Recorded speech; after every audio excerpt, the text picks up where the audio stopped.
안녕하세요. 갈릴리 신앙학교 성경의 맥잡기 구약 오늘 두 번째 시간을 맞이하게 되었습니다. 오늘은 두 번째 시간으로서 제2과 구약의 맥잡기와 뼈대 세우기 첫 번째 시간 오늘 함께 하도록 하겠습니다. 오늘 화요일 오후에 이 강의를 녹화하고 있는데 오늘 날씨가 되게 좋아요. 그래서 참 마음도 설레고 그러는데 이런 코로나의 상황을 생각하면 참 마음이 어둡기도 합니다. 그러나 우리 마음 가운데 코로나로 인한 그런 우울함이 있다 할지라도 하나님께서 주시는 생명과 하나님께서 주시는 그런 넘치는 능력으로 인하여 기뻐하고 또한 이런 화창한 날처럼 우리의 마음에도 화창함이 있기를 소망합니다. 네, 오늘 첫 번째 구약은 한 편의 역사 드라마라는 그런 주제로 시작을 하도록 하겠습니다. 네, 제가 여기서 한 문장을 인용했는데요. 인간은 에고 드라마 같이 살지 않으면 하나님께서 연출하시는 드라마 같이 살게 된다. 한스 우르스 폰 발타자르라는 사람이 이야기한 말입니다. 이것이 무슨 뜻일까요? 인간은 에고 드라마 같이 살지 않으면 하나님께서 연출하시는 드라마 같이 살게 된다. 여기서 에고 드라마는 이 에고는 내 자아를 말하는 거예요.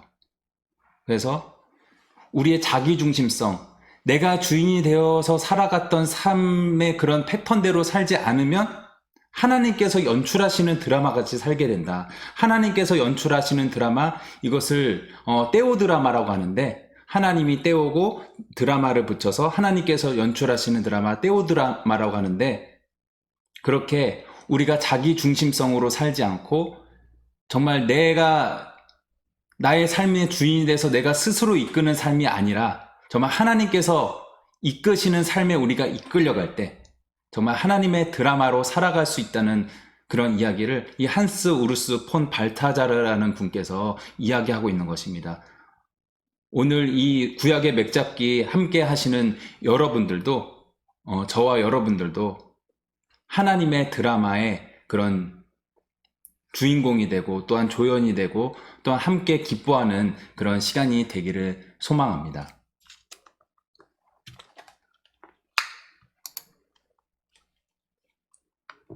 네, 구약 성경의 시대 구분 도표가 책에 나와 있는데 크게 이렇게 구분이 됩니다. 네, 역사서에는 총 17권의 책들이 있는데 여기 주류와 비주류 책들이 있어요. 주류 11권, 비주류 6권의 책들이 있습니다. 그런데 뭐 어떤 것을 비주류라고 하고 어떤 것을 주류라고 할 수 있을까요? 하나님의 말씀이 다 소중하고 다 귀중한 것인데 뭐 주류, 비주류 나누는 것은 뭐 이것이 좀 못하다는 내용이 아니고 이것이 더 중요하다는 내용이 아니고 역사의 흐름상에서 이게 좀 비주류인 것을 비주류라고 구분하고 있고 또한 주류인 것은 역사의 흐름, 연대기적 그런 흐름에서 봤을 때 더 그런 연대기적 흐름을 잘 볼 수 있는 것을 주류라고 말할 수 있습니다.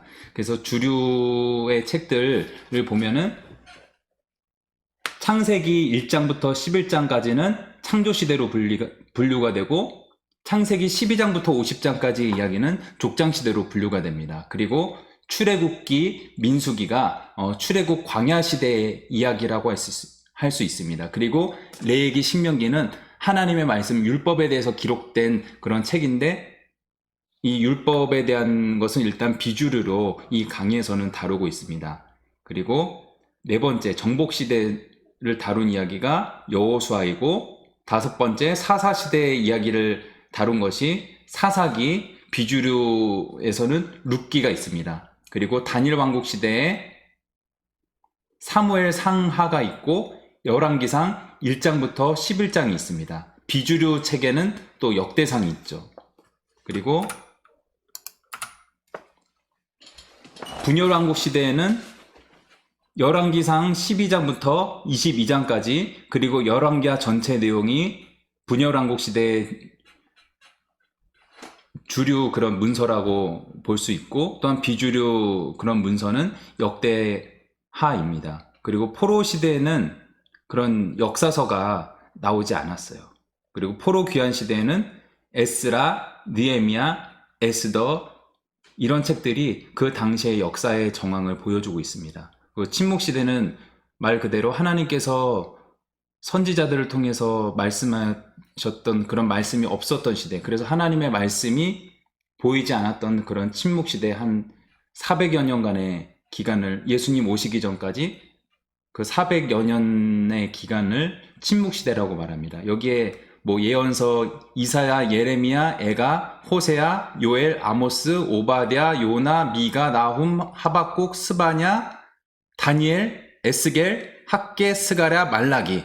네, 이렇게 예언서 17권인데 이 분열왕국 시대 전에는 예언서가 나오지 않았어요.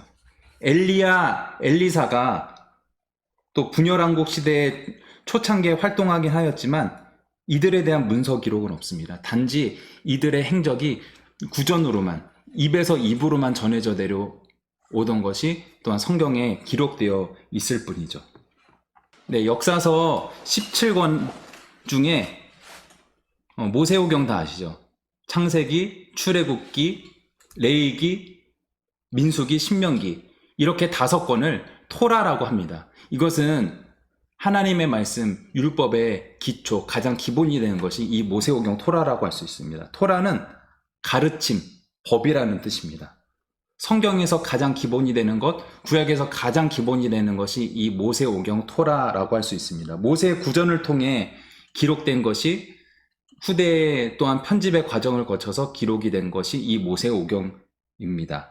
그리고 시가서가 5권이 있는데 시편, 잠언, 전도서, 아가, 욥 이렇게 있습니다. 앞에 도표에 보면은 교재를 받으신 분들은 여기 나오지 않은 게 있어요. 다니엘 왕국 시대에 시편, 잠언, 전도서만 제가 써놨는데 아가도 있습니다. 이 아가를 제가 빼놨는데 또 교재가 있으신 분들 이 부분을 추가해 주시고 이 부분을 빠뜨린 것에 있어서 참 죄송하게 생각하고 다음에 또 할 기회가 있을 때 또 이 책을 개정해서 다시 내도록 하겠습니다. 시편, 잠언, 전도서, 아가, 욥이 시가서이고 시편은 주로 출애굽 이후부터 다니엘 왕국 시대까지 쓰여진 이야기가 시편의 말씀이죠. 그리고 시편 150편 중에서 다윗의 시가 80편이나 된다고 알려져 있습니다. 그리고 솔로몬은 잠언, 전도서, 아가서를 쓴 것으로 추정이 됩니다. 네, 예언서에는 17권의 문서가 있는데 다니엘 왕국 다윗과 솔로몬 시대 때는 많은 그런 시들이 쓰여졌죠. 시편, 잠언, 전도서, 아가 같은 그런 시가 많이 쓰여졌었습니다. 그런데 다윗 왕국 이후 나라가 분열되고 이 분열왕국 시대 때는 하나님을 찬양하는 시가 드물게 되었어요. 왜냐하면은 인생이 팍팍했기 때문에, 인생이 어려웠기 때문에 그들의 시가 그치지 않았나 그렇게 추정이 됩니다. 그래서 그때 하나님께서 그런 하나님을 찬양하는 시 대신에 사람들에게 감동을 주셔서 하나님의 사람들을 보내셔서 예언자들을 통해서 말씀을 선포하신 그 이야기들이 예언서라고 할 수 있습니다. 이 예언서 17권의 뭐 내용과 그 정황과 상황이 각기 다르지만 거기에 일관된 주제, 일관된 맥이 있어요. 그것은 바로 지금도 늦지 않았으니 너희는 어서 돌아오라. 나의 심판과 나의 저주가 있지만 너희가 지금이라도 당장 돌아오면은 그 모든 저주를 면하게 하고 너희에게 복을 주겠다라고 하나님께서 하나님의 사람들, 예언자들을 통해서 말씀하셨습니다. 이런 내용이 예언서 17권에 담겨져 있습니다. 자, 그리고 이제 구약 전체를 역사서, 시가서, 예언서로 이렇게 구분하여서 살펴보았고, 그 다음으로는 또 창조시대와 족장시대, 시대별로 살펴보도록 하겠습니다.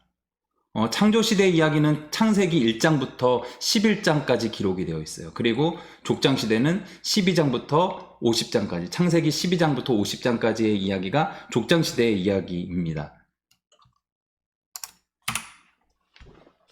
네, 천지창조의 이야기가 창세기 1장, 2장에 기록이 되어 있죠. 여기서 우리가 하나님에 대해서 기억해야 될 두 가지가 있습니다. 그 첫 번째가 바로 하나님이 어떤 분이시냐. 하나님께서는 세상 천지 만물을 지으신 창조주 하나님이라는 것입니다. 네, 창세기 1장 1절의 말씀 모두 다 아시죠? 태초에 하나님이 천지를 창조하시니라 말씀하셨습니다. 태초면은 아무것도 없었던 때입니다. 시간도 공간도 어떤 것도 없었던 때를 성경에 태초라고 말합니다. 그런데 하나님이 창조하시기 전 혼돈과 공허가 가득했음을 또한 그 뒤에서 이어지는 구절들에서 말씀하고 있는데, 이렇게 성경을 볼 때 참 헷갈려요. 아무것도 없는 데서 하나님께서 창조하셨다 했는데, 그러면 혼돈과 공허라는 상태는 뭐가 있으니까 혼돈하고 공허한 건데, 그러면 그 상태는 무엇인가? 참 이런 난제가 있습니다. 그 난제에 대해서 우리가 다 풀 수는 없고, 이것은 계속 연구해 나가고 계속 따져 물어야 될 주제들이기 때문에 저와 여러분도 이것에 대해서 계속 따져 물으며 참된 진리를 향해 나아갔으면 좋겠습니다. 그래서 여기서 중요한 것, 하나님께서 아무것도 없는 것에서부터, 무에서부터 하나님께서 창조하셨다는 것, 또 하나님께서 혼돈과 공허가 가득한 세상 속에서 말씀하심으로 말미암아 그 혼돈, 그 무질서한 것을 질서 있게 하시고 이게 딱 잡히게 하셨다는 것. 그러므로 무로부터의 창조, 혼돈으로부터의 창조가 있었다는 것. 이것을 우리가 꼭 기억했으면 좋겠습니다. 하나님은 아무것도 없던 데서, 빛의 근원이 없었던 데서 빛이 있으라 딱 말씀하시니까 빛이 있었고, 또 뭐가 있으라니 뭐가 있었고, 그렇게 생겨난 그 모든 것들이 창조된 이야기를 우리가 창세기 1장, 2장에서 살펴볼 수 있습니다. 자, 다음으로, 네, 첫 번째는 하나님이 어떤 분이라고 하셨죠? 하나님은 창조주 하나님이라고 하셨습니다. 둘째, 하나님은 어떤 하나님이냐? 천지 만물을 주관하시는 하나님이십니다. 히브리서 1장 3절에 이렇게 말씀하죠. 이는 하나님의 영광의 광채시요 그 본체의 형상이시라. 그의 능력의 말씀으로 만물을 붙드시며 죄를 정결하게 하는 일을 하시고 높은 곳에 계신 지극히 크신 이의 우편에 앉으셨느니라. 태초의 말씀으로 모든 것을 창조하신 하나님께서 세상의 모든 만물들이 존재하도록, 모든 생명들이 존재하도록, 우리 인간들이 숨쉬고 또한 문화를 이루면서 살아갈 수 있도록 하나님께서 모든 것들에 섭리하시고 주관하심을 우리는 성경을 통해서 알 수 있습니다. 하나님이 창조자시라는 것, 그 두 가지입니다. 하나님께서 태초에 모든 것을 만드신, 모든 것을 주관하여서 만드신 그런 창조주 하나님이라는 것. 둘째, 그렇게 천지 만물을 만드신 하나님께서 만드신 만물을 그냥 내버려 두시는 것이 아니라 그 모든 것들을 주관하시는 하나님이라는 것, 이것을 우리가 여기서 알 수 있습니다. 신학의 어떤 사조 중에 이신론이라는 게 있어요. 영어로 데이즘이라고 하는데, 이것을 또 볼링공 이론이라고도 말합니다. 볼링공을 굴려요. 그래서 핀이 쓰러지죠. 근데 볼링공을 한번 굴리고 나서 그 공이 굴러가기까지 인간이 어떤 간섭을 하지 않고 공은 알아서 스스로 지가 굴러갑니다. 마찬가지로 하나님께서 창조하신 세계도 그냥 하나님이 볼링공을 굴리듯이 싹 굴리면은 알아서 세상이 굴러가고, 하나님은 그 이후에는 주관하시지 않는다. 하나님께서는 그렇게 볼링공이 알아서 굴러가듯이 그냥 내버려 두신다는 그런 게 볼링공 이론, 이신론이에요. 그런데 성경에서 말하고 있는 하나님은 그런 이신론의 하나님, 볼링공 이론의 그런 하나님이 아니에요.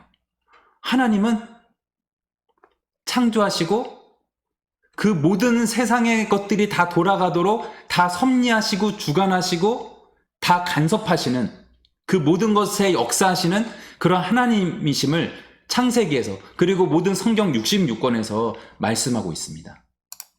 자, 다음으로 넘어갑니다. 네, 창세기 창조시대 이야기에서 또한 인간의 타락에 대해서 말씀하고 있습니다. 창세기 3장에서 선악과 사건을 통해 드러나는 인간의 타락상을 우리가 알 수 있죠. 사람은 하나님이 먹지 말라고 명령하신 선악과를 먹고 에덴 동산에서 쫓겨납니다. 그리고 하나님께서 그 이후에 가인의 제사는 받으시고 아벨의 제사는 반대죠. 가인의 제사를 받지 않으시고 아벨의 제사는 받으신 그런 이야기가 또한 이어져 있음을 우리는 성경에서 볼 수 있습니다. 첫 번째, 선악과에 무슨 눈을 밝게 하는 신비한 효소가 있었을까요? 무슨 마법적인 그런 신기한 것이 있었을까요? 뭐 그랬을 수도 있고 아닐 수도 있는데 저는 그러지는 않았을 것 같습니다.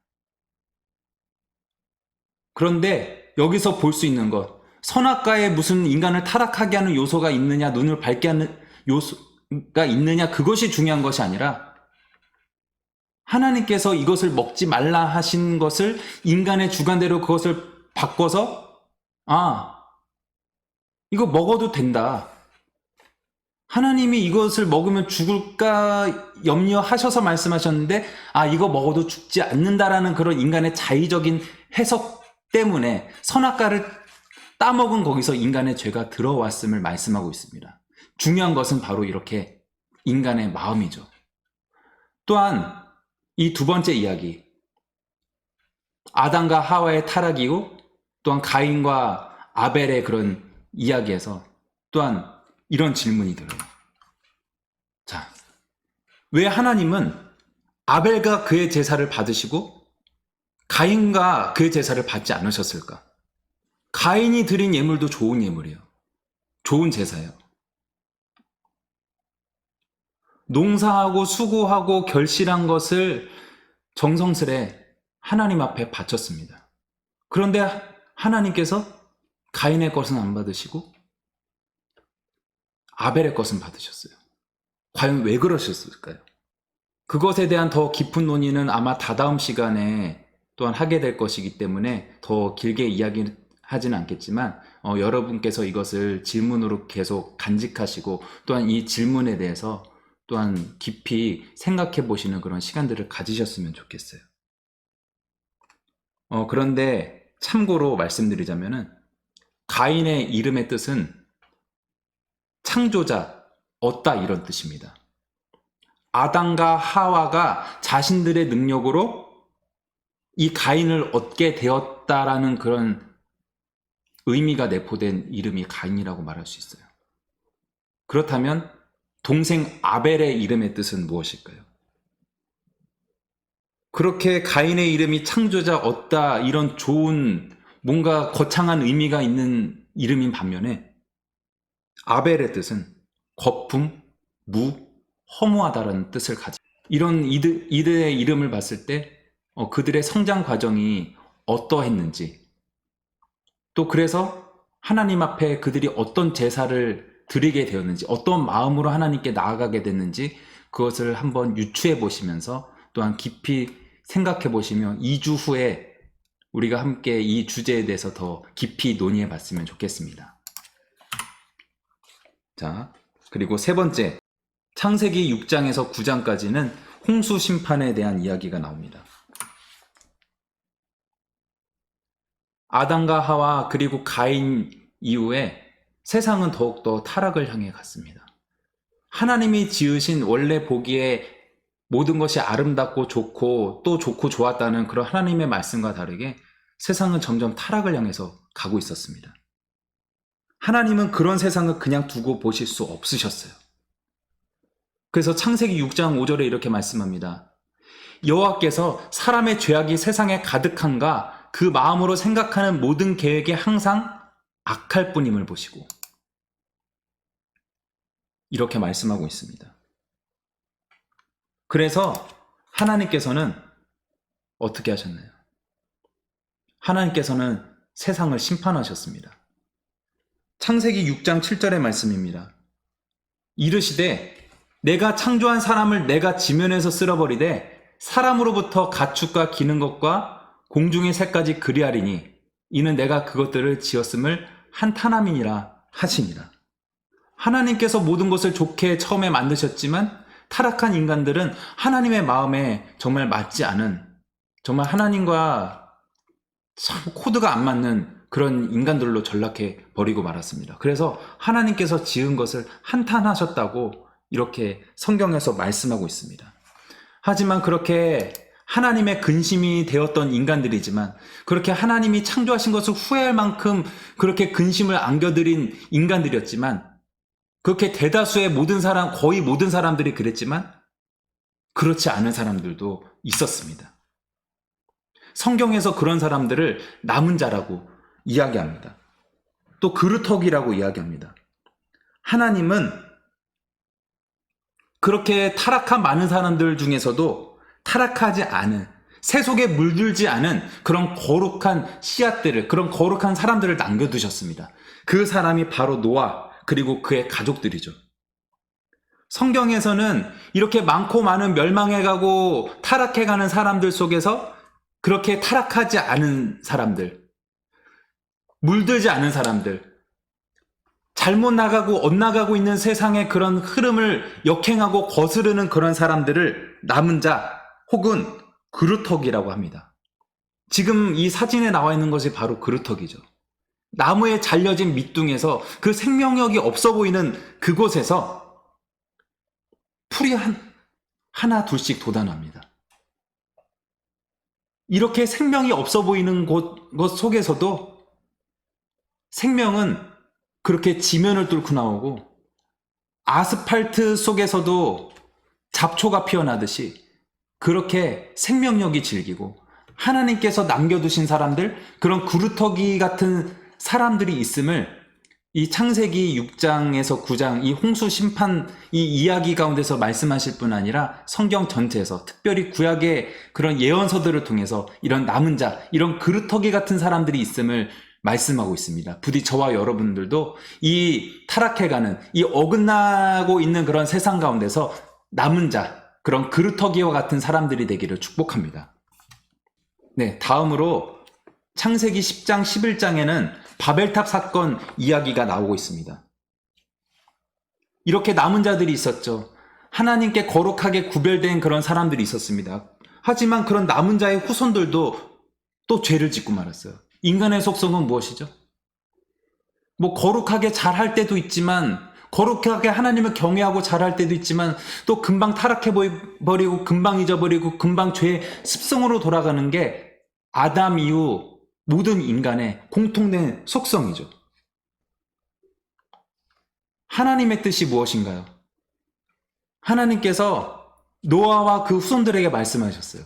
생육하고 번성하여 땅에 두루 흩어지라고 말씀하셨죠. 그런데 사람들은 하나님의 뜻과 다르게 자신들의 이름을 높이 쌓고 흩어지지 않으려고 하였습니다. 그래서 흩어지지 않고 높이 자신들의 이름을 높이 내고자 바벨탑을 쌓은 것입니다. 바벨탑, 그런 멋진 건축물을 짓는 것이 잘못은 아니죠. 그것이 죄는 아니죠. 하지만 그들의 마음속에 하나님과 같이 높이 되고 자신들의 이름을 높이 내고자 하였던 그런 그들의 교만을 하나님이 그대로 두고 보시지 않으셨어요. 이전에는 홍수로, 물로 심판하신 하나님께서 이제는 다른 방법으로 심판하셨죠. 원래 언어와 민족이 하나였다고 이 바벨탑 사건 전에 창세기 9장 즈음에서 이야기하고 있습니다. 그런데 이때 하나님께서 심판의 방법으로 언어와 민족을 흩어지게 하셨어요.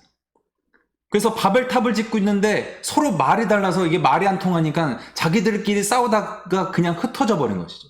그래서 생육하고 번성하여 땅에 두루 흩어지라는 하나님의 뜻이 어쨌든 이렇게 이루어집니다. 저는 이 바벨탑 사건을 보면 참 인류의 조상이 너무나도 야속해요.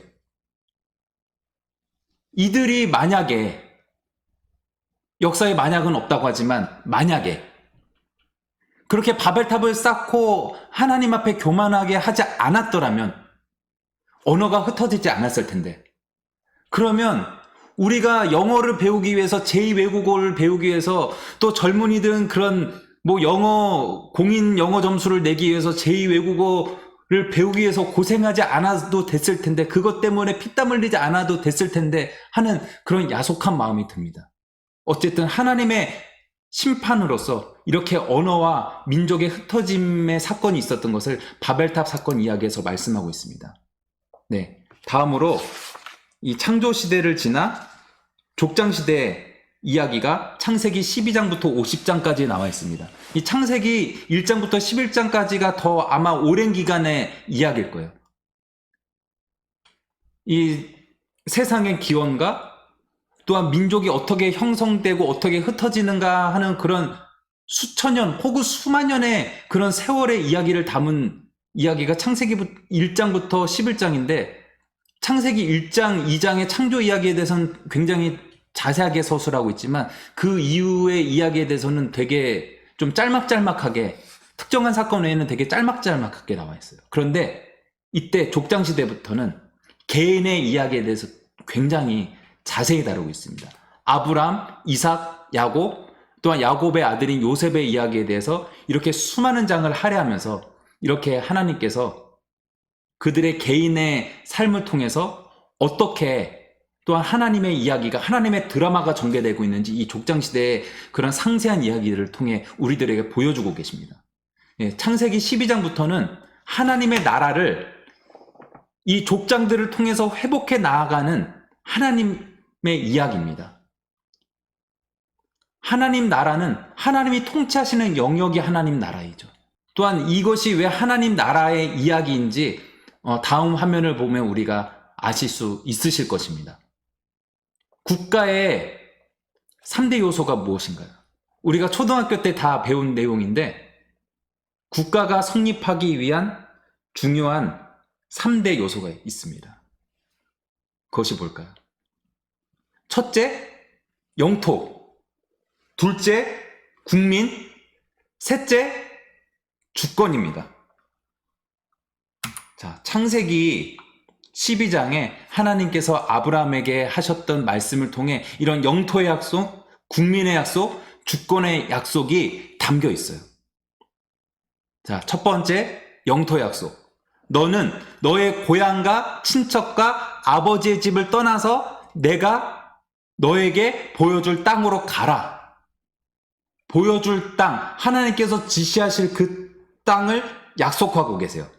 또한 두 번째, 국민의 약속.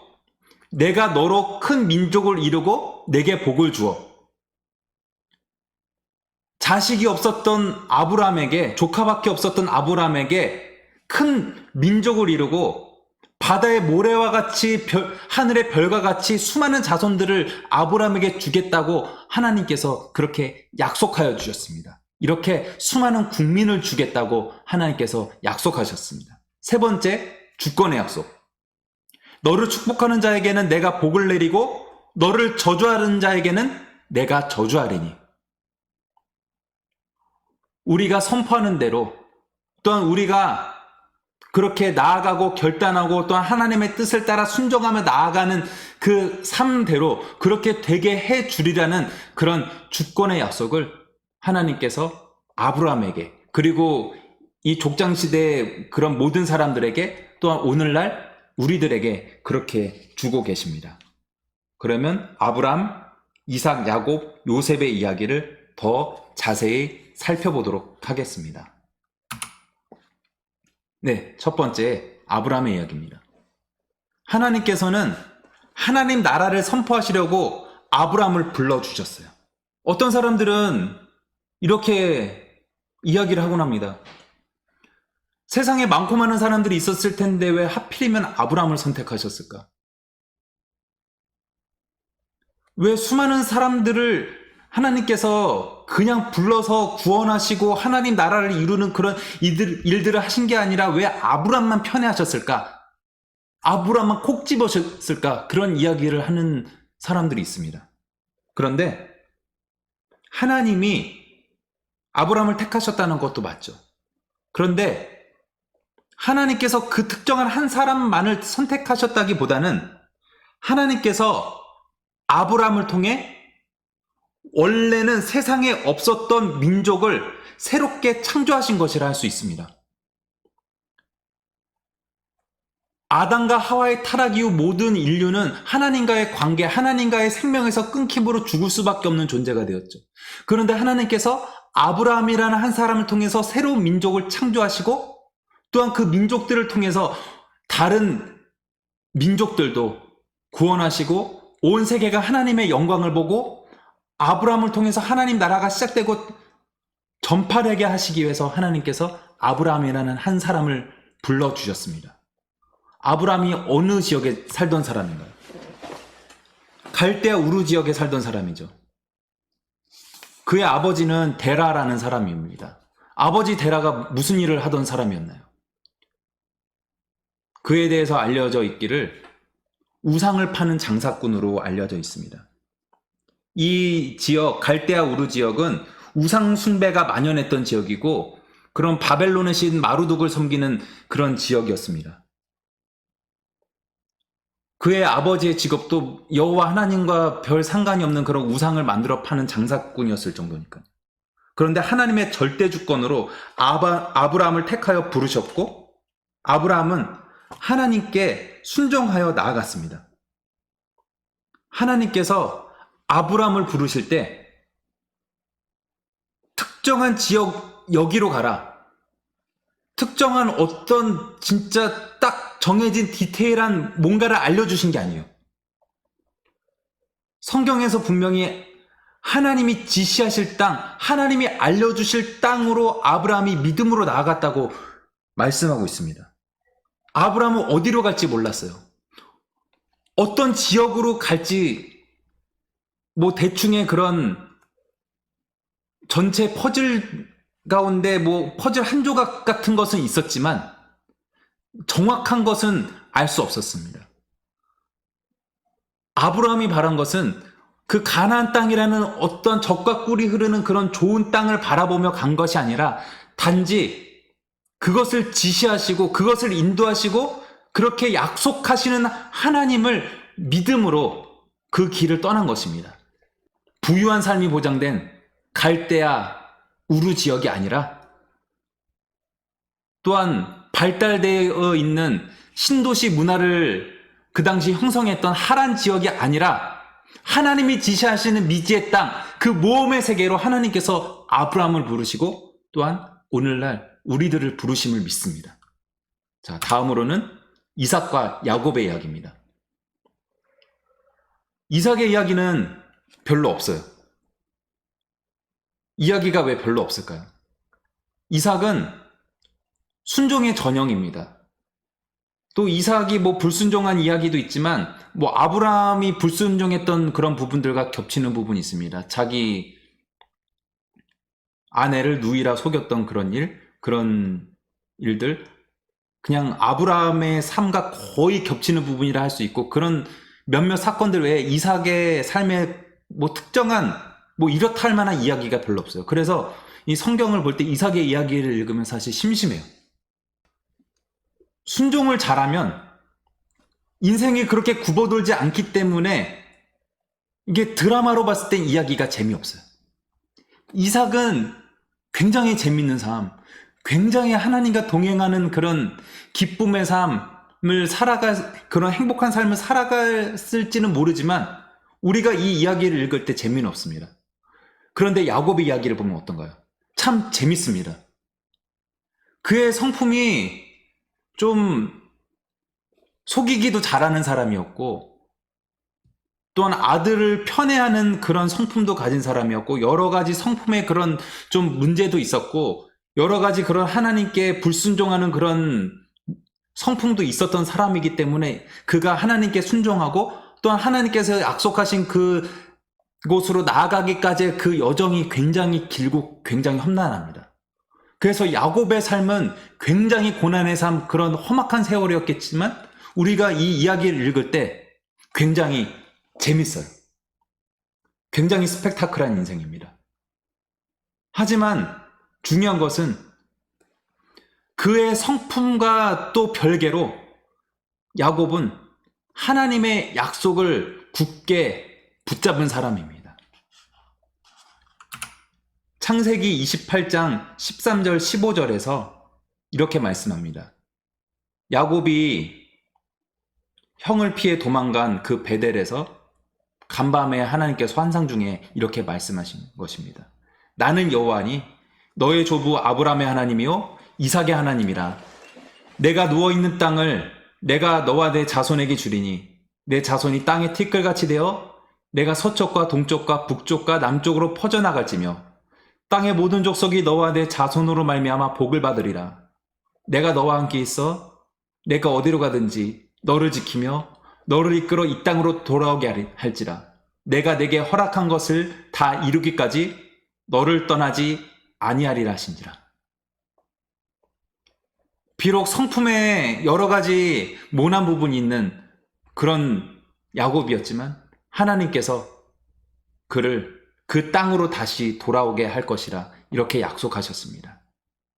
그런 하나님의 약속을 붙들고 또한 험난한 인생길을 지나 결국에 하나님의 약속이 있는 그런 베델로 돌아오는 그런 이야기를 우리가 야곱의 이야기를 통해서 알 수 있습니다. 저는 여기서 생각해 보게 돼요. 어떤 삶이 더 좋은가 말이죠.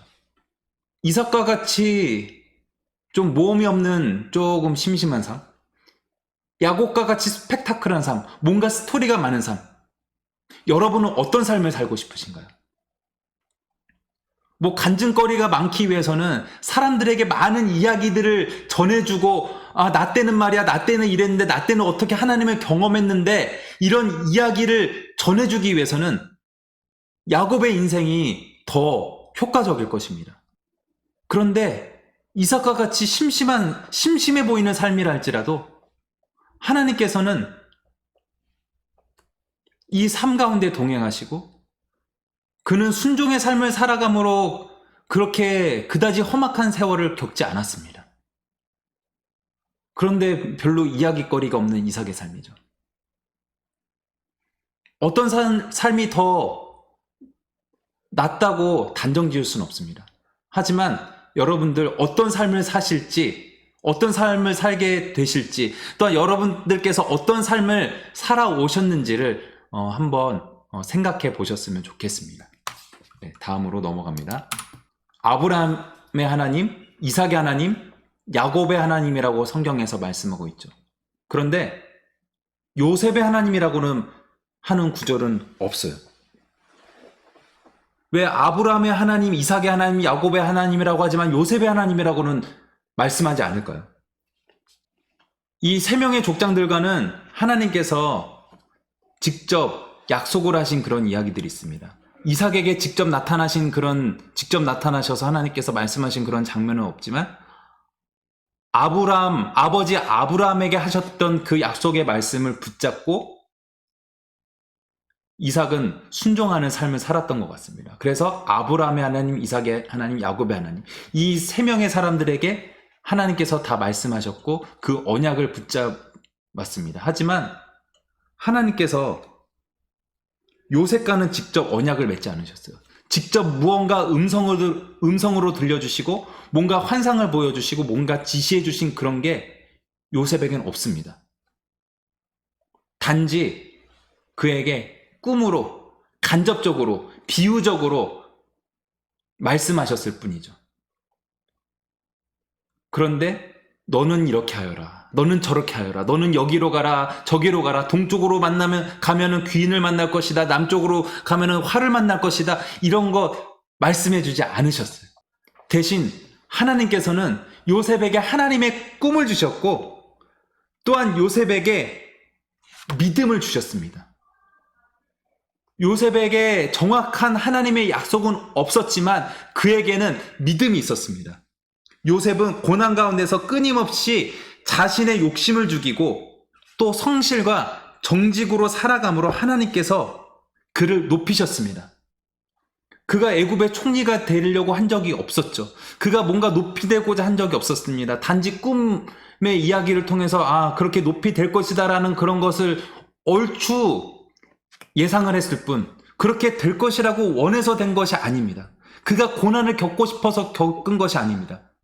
그의 삶에 뜻하지 않은 고난이 왔고 그런 죽을 위기들, 여러 위기들을 넘기지만 하나님께서 그를 높이 높이 높이셔서 그를 애굽의 총리로 세우셨습니다. 그렇게 해서 요셉이 총리가 된 것이, 그렇게 해서 세상에 높이 높이 그렇게 칭송받는 사람이 된 것이 성경에서 중요한 이야기가 아닙니다.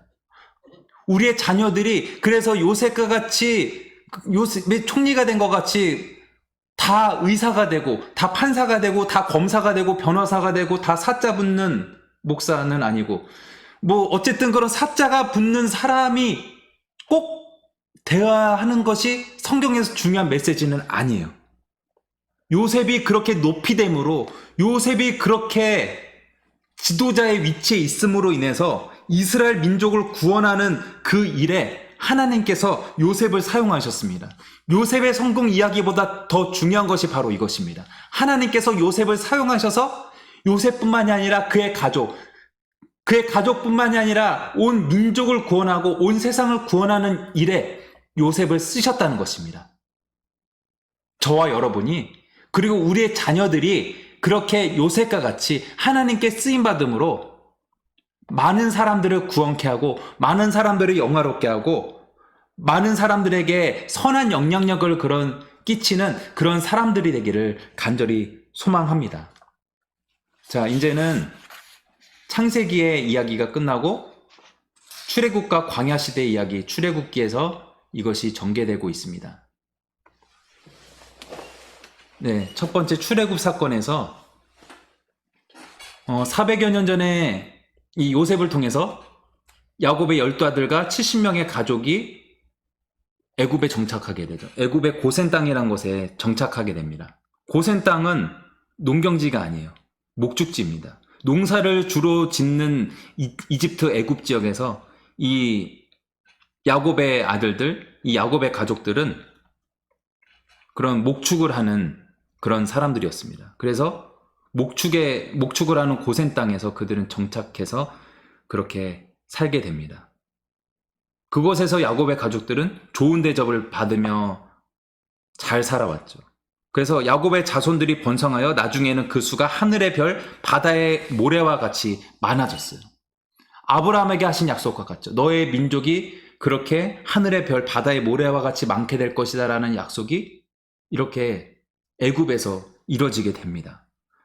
그렇게 하나님의 약속이, 아브라함에게 하신 약속이 이루어졌지만, 그렇게 이스라엘 민족들이 애굽 땅에서 번성하게 됐지만 문제가 생겼어요. 이스라엘 백성이 애굽의 노예가 돼버리게 된 것입니다. 이들이 왜 노예가 됐는지, 그렇게 대접을 잘 받았던 사람들이 왜 노예가 되게 되었는지는 다다음 시간 정도에 또 다루게 될 것이니 뭐 길게 말씀드리지는 않겠습니다. 어쨌든 그들은 애굽의 노예로 전락하게 되었고, 그래서 그들은 하나님께 애타게 간절하게 부르짖습니다. 여호와 하나님이시여 우리를 구원하여 주소서, 우리를 이 탄압에서, 이 애굽인들의 그런 탄압 가운데서 우리를 건져주소서, 그렇게 하나님께 부르짖습니다. 또 나중에 또 우리가 함께 다루게 될 내용이지만 사사기에 이런 내용이 나옵니다. 이것은 사사기뿐 아니라 구약 전체, 성경 전체 모두 다 적용되는 이야기라고 볼 수 있어요.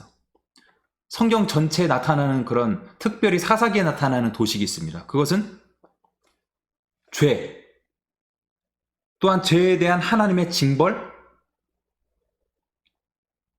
그래서 백성들이 하나님께 부르짖는 것, 부르짖을 때 하나님이 구원하시는 것,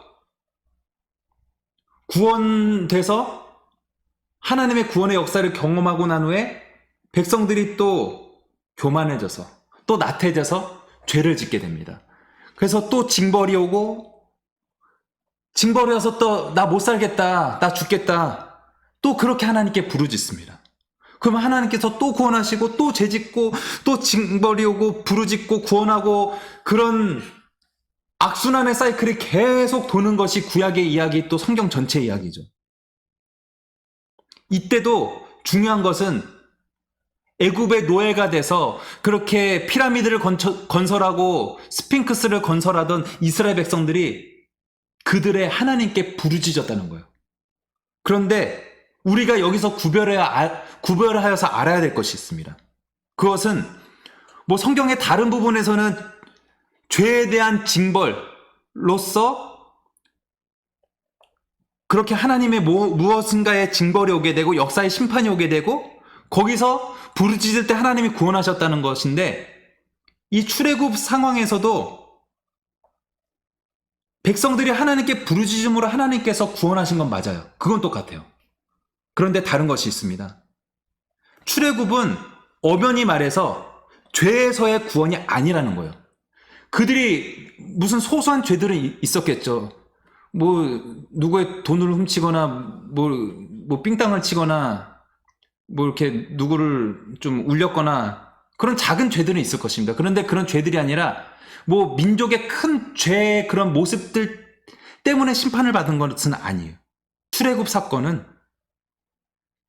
노예 생활에서의 해방입니다. 그리고 그렇게 하나님과 반대되는 세상의 문화를 세워갔던 그 이집트 땅, 애굽 땅, 그 죄악된 땅에서의 하나님의 구원입니다. 그들의 죄 때문에 거기서 건져내는 그것이 아니라 그런 노예 생활 하였던 그런 삶에서의 해방, 그 죄악된 땅에서의 하나님의 건져냄이라는 그런 관점에서 출애굽의 사건을 우리가 해석할 수 있습니다. 네, 다음으로 이 출애굽 사건을 통해서 모세를 통해 백성을 해방하시는 하나님의 그런 역사심을 볼 수 있습니다.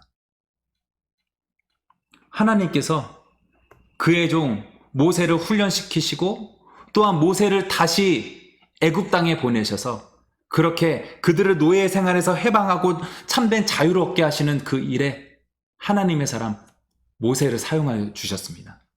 출애굽의 여정은 분명해요. 애굽에서 노예 생활하던 애굽에서 자유민이 된 복된 삶을 누리는 가나안까지 그 여정, 그 과정이 분명합니다. 출애굽기는 약속의 땅으로 가는 여정을 담은 그런 하나님의 이야기, 드라마라고 할 수 있습니다. 그렇게 해서 단번에 지름길로 가서 하나님이 약속하신 가나안 땅으로 딱 들어가면 얼마나 좋았을까요? 애굽에서 가나안까지는 여러분들이 다 잘 아시겠지만 11일밖에 안 걸리는 거리예요. 그다지 멀지 않은 거리입니다. 뭐 걸어서 11일이면 얼마나 걸릴까요? 뭐 정확히 안 잡아서 말씀드릴 수 없지만 어쨌든 교통수단으로 가면 굉장히 가까운 거리입니다. 그런데 하나님은 그런 11일 동안 갈 만큼 짧은 거리를 굽어 돌아가는 길로 이스라엘 백성들을 인도하셨습니다. 무엇으로요? 구름 기둥, 불 기둥으로요. 또 역사에 만약은 없지만 그들이 하나님께 잘 순종하고 정말 말 잘 들었다면 그렇게 오래 걸려서까지 가나안 땅에 들어가지는 않았을 것 같아요. 그런데 그들의 불순종으로 말미암아 돌고 도는 그런 이야기입니다. 출애굽기 이야기가. 하나님께서 구름 기둥, 불 기둥으로 인도하셔서 홍해 앞에 그들을 놓게 하시고 또한 홍해가 갈라지는 그런 기적들을 통해서 애굽의 군대는 수장시키시고 이스라엘 백성들을 구원하셨습니다. 그렇게 그들을 인도하시는 하나님께서 또한 구름 기둥, 불 기둥으로 계속 인도하셔서 시내산으로 인도하셨어요. 그곳에서 하나님께서 말씀을 주셨습니다. 하나님께서 왜 시내산으로 인도하셨을까요? 이 이스라엘 백성은 하나님과 언약의 백성이기 때문입니다. 말씀에 순종하는, 말씀에 붙잡혀야 하는 백성이기 때문에 그들에게 중요한 것은 가나안이라는 목적지까지 그냥 딱 가는 그게 중요한 게 아니라 그것도 중요하지만 더 중요한 것은 하나님의 약속, 하나님의 언약, 하나님의 말씀을 붙드는 것이 중요했기에 하나님께서 그들을 시내산으로 불러주셨어요. 그리고 그곳에서 그들에게 모세를 통해 말씀을 주셨습니다. 그 하나님의 말씀이 바로 십계명, 또한 출애굽기, 레위기에 나오는 그런 이야기들이죠. 십계명의 이야기, 그리고 율법 전체의 계명들을 딱 한마디로 줄였을 때 예수님께서 말씀하신 것처럼 이것입니다. 하나님 사랑, 이웃 사랑, 이렇게 쉽게 간단하게 심플하게 딱 정리할 수 있죠. 앞에서 말씀드렸듯이 광야 40년 동안 이스라엘 백성들은 약속을 못 지켰어요. 순종하지 않고 개겼어요. 말을 잘 안 들었어요. 그래서 돌고 돌고 돌아서 결국에 우여곡절 끝에 그렇게 목적지에 도달하게 됩니다. 신명기의 역사관 인과응보입니다. 행한 대로 보응받는다는 것이죠. 선을 행하면 하나님께서 허락하신 놀라운 복들이 있을 것이고, 악을 행하면 하나님께서 저주하신다. 하나님께서 화를 내리신다. 그 인과응보의 이야기, 너네가 심보를 먹은 대로, 너네가 행하는 대로 하나님께서 행하신다, 그렇게 갚으신다, 이 인과응보의 이야기가 신명기 역사관이라고 할 수 있습니다. 하나님께서 또한 가데스 바네아의 시험을 통해 그들을 연단하시고 그들을 시험하셨습니다. 이스라엘 백성들이 애굽을 탈출한 지 1년 만에 하나님께서 이스라엘 백성들의 믿음을 시험하셨어요. 가데스 바네아에서 12명의 정탐꾼을 선출했습니다. 각 지파의 대표 한 명씩 그렇게 12명이 정탐꾼으로 선출되어 가나안 땅에 정찰하러 갔습니다. 그런데 여러분들이 다 잘 아시다시피 10명은 부정적인 보고를 하였죠. 거기 가보니까 정말 젖과 꿀이 흐르는 땅이고 뭐 포도나무가 있고 그렇게 풍성합니다. 그런데 거기 있는 사람들은 정말 크고 강대하고 거대한 사람들인데 우리는 그 앞에 메뚜기 정도밖에 안 되는 그런 약한 사람들입니다. 우리는 거기에 못 갈 것이고 거기 들어가도 우리는 죽을 것입니다. 우리는 다 죽게 되었습니다. 라고 10명이 부정적인 보고를 하였죠. 그런데 여호수아와 갈렙이 어떻게 보고하였습니까? 민수기 14장 9절의 말씀입니다. 다만 여호와를 거역하지는 말라. 또 그 땅 백성을 두려워하지 말라. 그들은 우리의 먹이라. 그들의 보호자는 그들에게서 떠났고 여호와는 우리와 함께 하시느니라. 그들을 두려워하지 말라. 이 죽겠다, 안 된다, 우리는 메뚜기 같다, 우리는 뭣도 아니다 라고 이야기하는 그런 10명의 정탐꾼들과 달리 여호수아와 갈렙은 하나님을 의지하며 뭐라고 말합니까? 그들은 우리의 먹이라. 또 다른 성경에서는 그들은 우리의 밥이라. 그들은 뭣도 아니다. 우리는 비록 약해도 우리는 메뚜기 같을지 모르지만 그들의 보호자는 그들에게서 떠났고 하나님께서 여호와와 우리와 함께 하시기 때문에 그들은 우리의 먹이고 우리의 밥이다. 그렇게 선포합니다. 그래서 나중에 결과는 어떻게 되었나요? 이스라엘 백성들이 정탐한 그 일수 하루를 1년으로 계산해서 40년 동안 광야 생활을 하게 되었습니다. 이 기간 동안 나머지 모든 사람들, 모세와 모세의 형 아론, 그리고 그의 누나 미리암까지 다 40년 동안 가죠. 그리고 그 당시에 여호수아와 갈렙을 제외한 20세 이상의 모든 사람은 광야에서 다 죽고 말았습니다. 이 교재에 나오진 않았는데 그래서 신명기의 이야기가 이런 것입니다.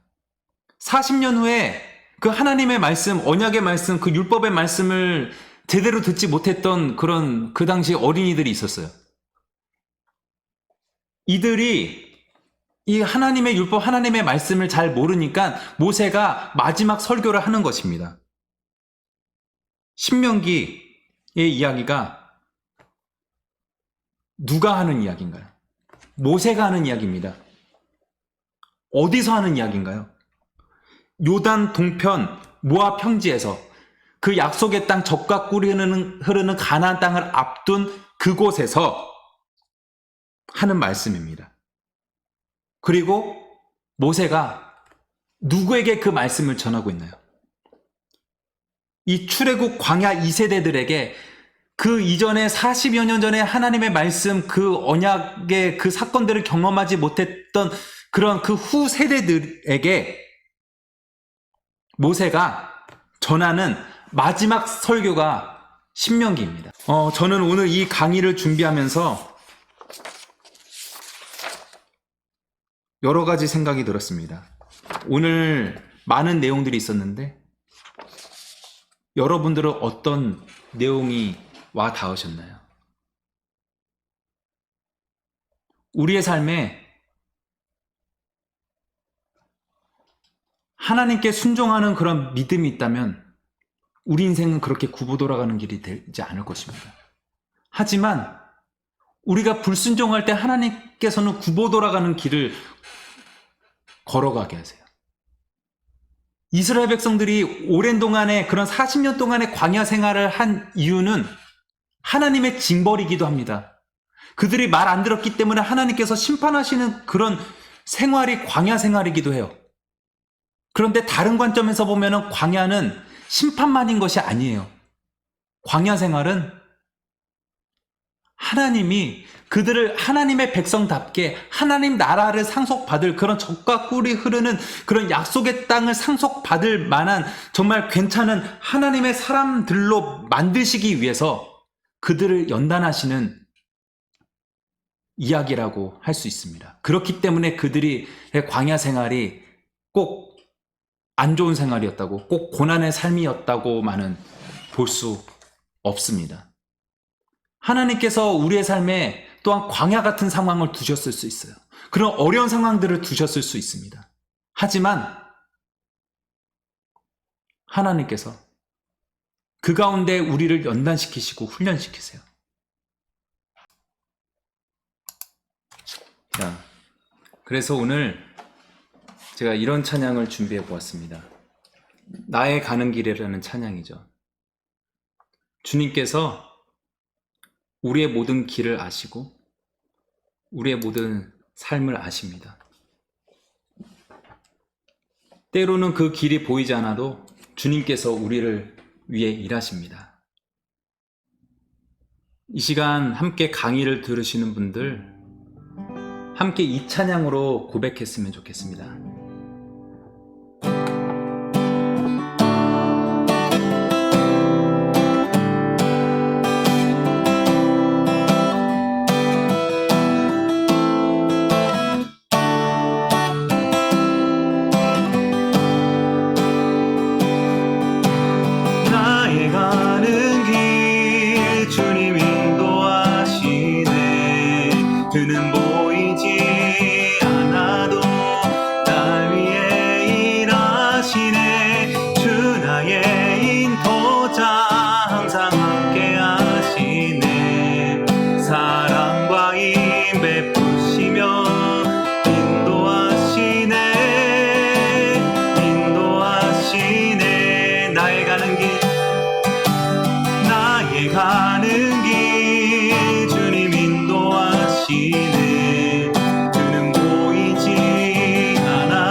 기도하겠습니다.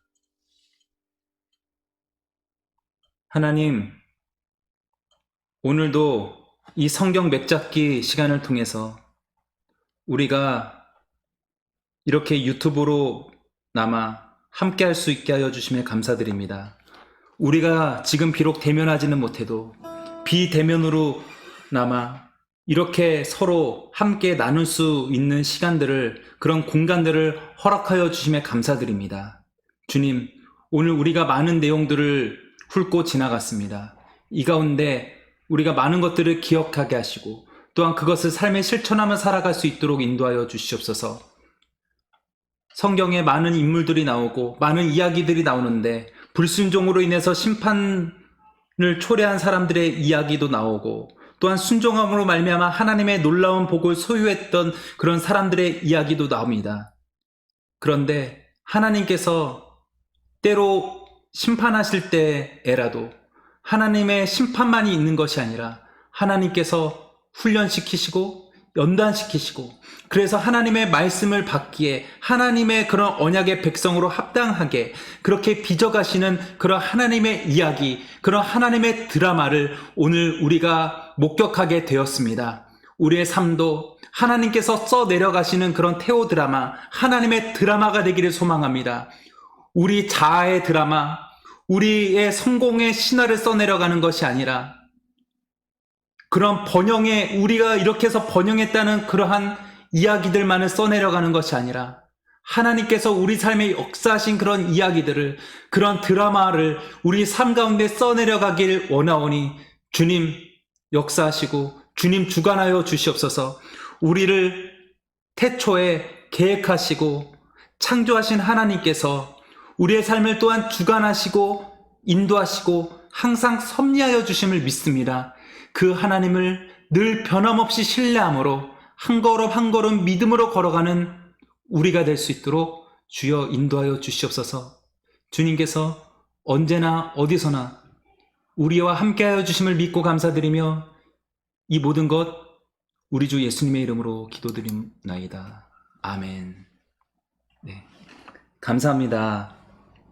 네, 이 동영상을 보시고 구독과 좋아요 많이 눌러주시고 또한 질문이 있으신 분들 또 유튜브 댓글창을 통해서 남겨주시면 좋겠고 또 유튜브 댓글창에 남기기가 좀 그러시다면 또 제 번호로 또 질문을 주시면 뭐 새벽 미명이나 뭐 완전히 늦은 밤이 아닌 이상 언제든지 성실하게 여러분들에게 답변 드리도록 하겠습니다. 그리고 이런 많은 질문들 또한 많은 이야기들을 우리가 함께 나눌 수 있는 그런 공론의 장이 좀 이렇게 마련될 수 있었으면 좋겠습니다. 그래서 질문들 많이 해주시고 또 구독 및 좋아요 꼭 눌러주시고 계속 꾸준히 시청해 주시고 함께 해 주시기를 바랍니다.